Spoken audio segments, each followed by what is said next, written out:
Hello to all of our signing members. This is Katie Capps, Executive Director and co-founder of the Get the Medications Right Institute. And I'm here today with an update on our activities from January and upcoming activities for February. Once again, our membership and leadership continues to grow. The Institute now counts over 1,200 individuals and nearly 800 organizations as members in their fight to save lives and save money by ensuring access to comprehensive medication management services. We're passionate about growing our membership of stakeholders who are invested in this fight, and the caliber of our membership speaks for itself.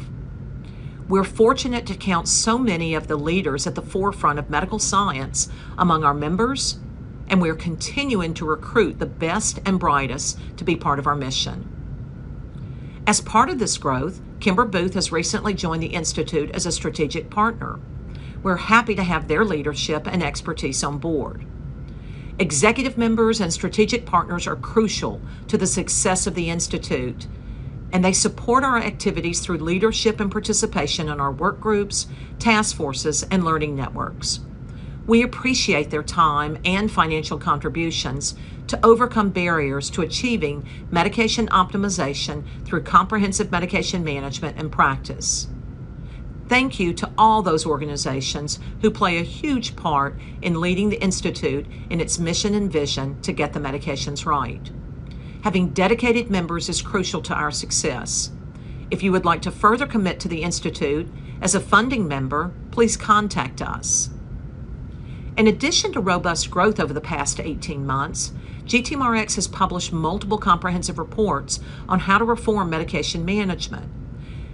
As you know, last July, the Institute released the Blueprint for Change, a report based on 8 months of multi-stakeholder input and guidance for how to change the way medications are managed. This included a roadmap for reform, and it was guided by 4 pillars of medication management reform: how we practice, how we pay, how we use diagnostics, and how we integrate technology. In January, we officially released our tools from our experts, tools that were created by 140 plus workgroup members that showcase evidence, educate stakeholders, and offer guidance for policy reform. Those tools include case studies, infographics, published literature, and white papers designed for a variety of stakeholders to help advance the cause through education, advocacy, and development. The evidence exists, and our growth over the past year shows how important this idea is to everyone. It's a rare cause that nearly everyone can agree upon. But we need you to help promote the work of the Institute. You, our members, are an important part of the work we're doing to change the trial and error approach to medication use that costs nearly 275,000 lives and $528 billion a year across the healthcare delivery system.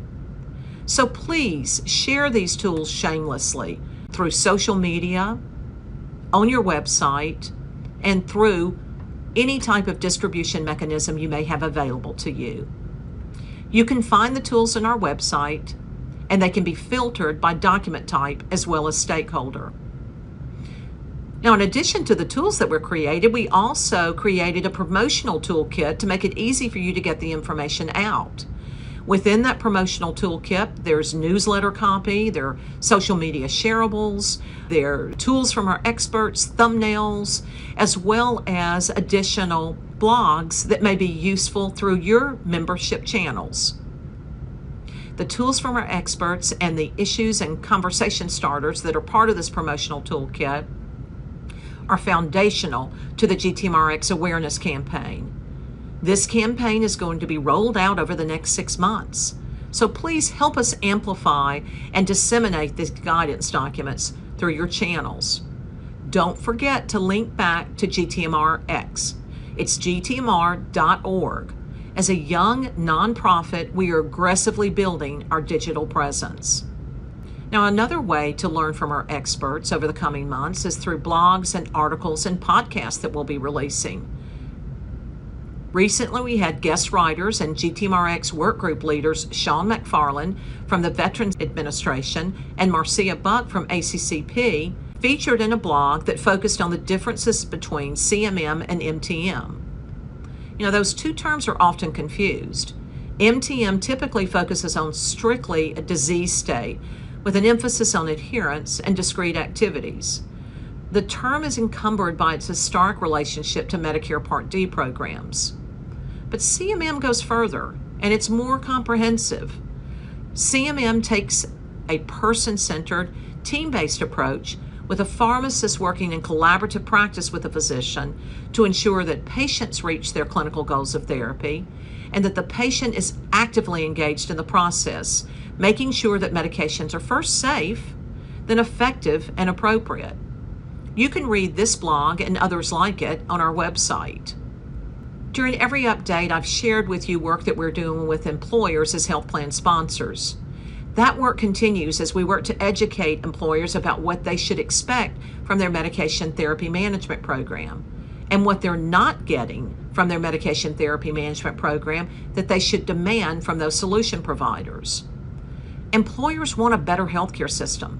They want to decrease waste and ensure that their employees have access to effective, high quality, and high value care. They want to ensure that their employees have access to appropriate medications, those medications that are right for them. So employers are putting in place programs that focus on people with multiple chronic conditions, those seeing multiple physicians, and those taking multiple medications, and rightly so. Nearly 95% of primary care visits involve medication prescribing. It's how we treat and prevent illness today. But there are few programs that offer an integrated program design to get the medications right. Programs that optimize use of all medications. That's why we need comprehensive medication management services. Read more about the employer's point of view on our website. Now, while we're talking about employers, I also wanted to mention to you activity from one of the largest employers in the country, the Office of Personnel Management. OPM is seeking information about pharmacy benefit landscape in the United States and specific strategies to enhance the Federal Employee Health Benefit Pharmacy Program and its administration. They are asking, what are the different types of medication management programs used that will ensure optimal medication use under the medical benefit? What are the advantages and disadvantages of each program? And what are the most common programs? In broader terms, OPM is looking for additional information regarding the pricing, the delivery, and the management of prescription drug benefits and services in order to provide the best value for enrollees, the government, and taxpayers. Some of the things they're looking for are descriptions of PBM relationships with health insurance carriers, with pharmacists, with pharmacies and other providers, with drug manufacturers and other third-party entities, the advantages and disadvantages of pharmacy networks and channels. And they're also looking for tools and programs and strategies that would allow for an improved and innovative pharmacy benefit program while reducing cost. So kudos to OPM for seeking market guidance on new medication therapy management programs designed to optimize medication use. The requests for information responses are due by March 1st. Now, in a recent blog for GTMRX President Dr. Paul Grundy writes, primary care physicians are under tremendous pressure. We make them responsible for every aspect of patient care, including medication. Paul says this is a huge burden on the doctor and the wrong approach to medication management. He goes on to say that to relieve the burden and improve medication outcomes, comprehensive medication management is the solution. He says it's the best way to bring about the change we need. Optimal patient care cannot happen without a systematic approach to medication use. He concludes by saying it's that simple. We have to get the medications right or we're failing our patients. Now, recently, the Get the Medications Right Institute began focus group discussions soliciting physician feedback on barriers to implementation of team-based CMM services at the practice level. We want to understand how we need to message the value of CMM to practicing physicians. And we solicited insight into what tools they might need to adopt CMM programs at the practice level. These conversations and focus groups will continue throughout the month of February. And this work will inform a physician toolkit change package to ease implementation of programs designed to optimize medication use through CMM in practice. And finally, in case you missed it, I also wanted to alert you to an upcoming free event occurring in February and March focused on pharmacogenomics. Our founding funder, ASHP, is hosting a virtual summit series along with the American Medical Association. Many GTMRX workgroup leaders will be part of the series, and the event is committed to exploring the potential of pharmacogenomics-based selection, dosing, and monitoring of medications to improve health outcomes.